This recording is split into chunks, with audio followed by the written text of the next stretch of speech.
Okay, so quick update about everything that was going on at the hospital involving that supervisor and the way my mom was treated. I received a phone call probably about an hour ago, and the main administrator of the hospital had received my voicemails, but since she was not in the office today, she forwarded my voicemails to somebody else. The person that the voicemails were forwarded to is actually who the house supervisor, that was the lady we were having problems with. So the person that's actually over the house supervisor is who the voicemails got forwarded to. So I just got done speaking with her, and I explained the situation. They just need a little more context, and just to be able to better understand everything that happened. And I explained the whole service dog thing, and then I was like I'm actually like a patient, 3L's hospital. My home health company is actually there. And I told her, I was like, honestly, like the service dog thing, like it bugs me, but like it's kind of whatever. Like I brushed it off. I wasn't denied access.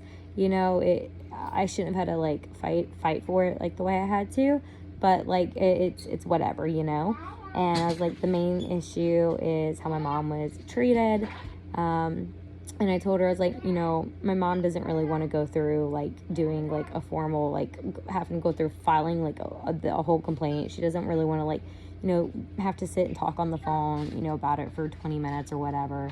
The lady that I spoke to, oh, she was so helpful. She was so sweet, so nice. And, I just explained, I was like, like my mom just had surgery, she's on painkillers, like she's not feeling good, all of this, blah, blah, blah. And, so they are taking care of it. She told me, she was like, I'm actually over her. So, she's one of the people like that I'm over. And so I will be, taking this up and addressing it with her. And I told her that I was like, nobody's wanting to sue the hospital. We're not wanting anybody to get fired. We're not wanting like any drastic measurements like that, but like she needs to be talked to. Somebody needs to sit her down and talk. And I was like, just aside from the ADA stuff and the service dog stuff, I was like, it's bedside manners. It's how you treat a patient, and not even just a patient. Like it's this is somebody's birthday. It's the whole thing. It's how you treat another human being.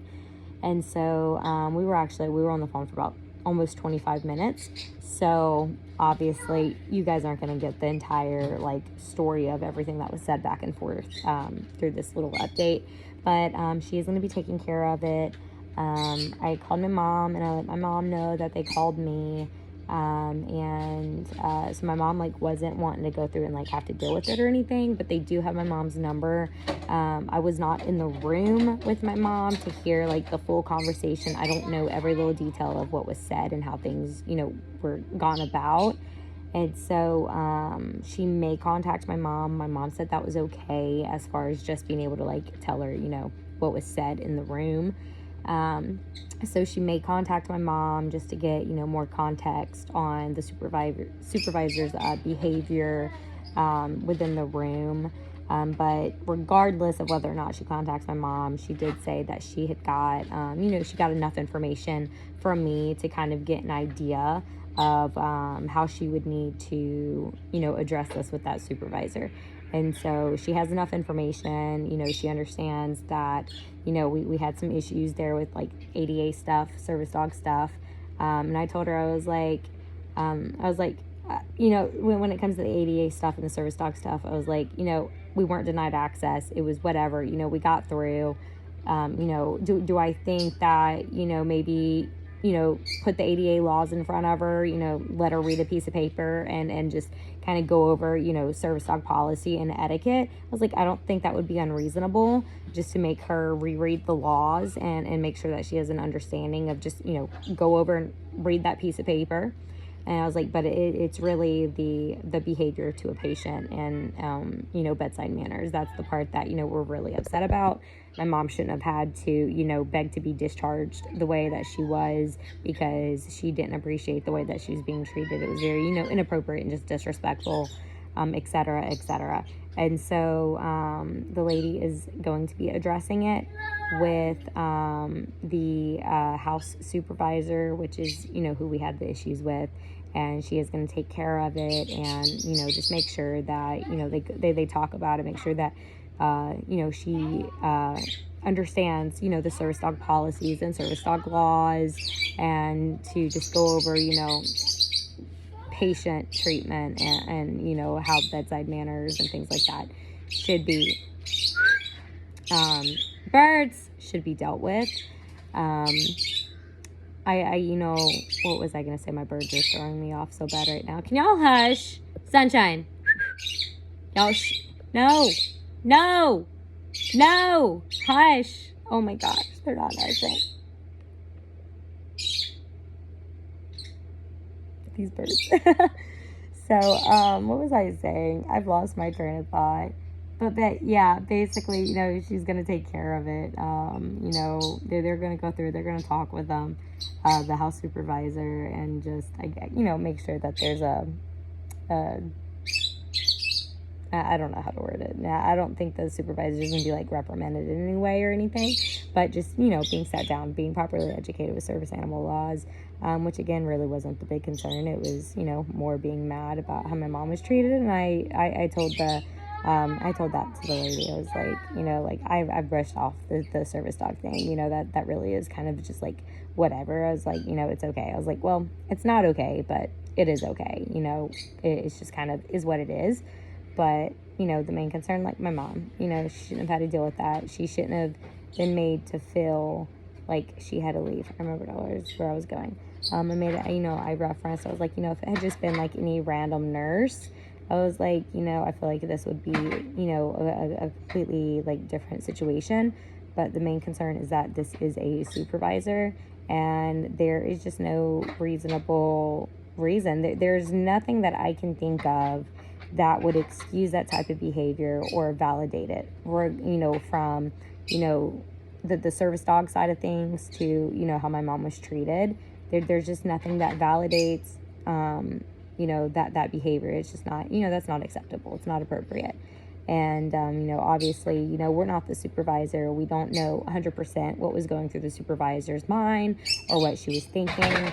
But, me and my mom do believe that this behavior came about because I shut up with the dog, and that the supervisor was just mad about it because the supervisor had never spoken to my mom beforehand, and all of this occurred after I was there with my dog.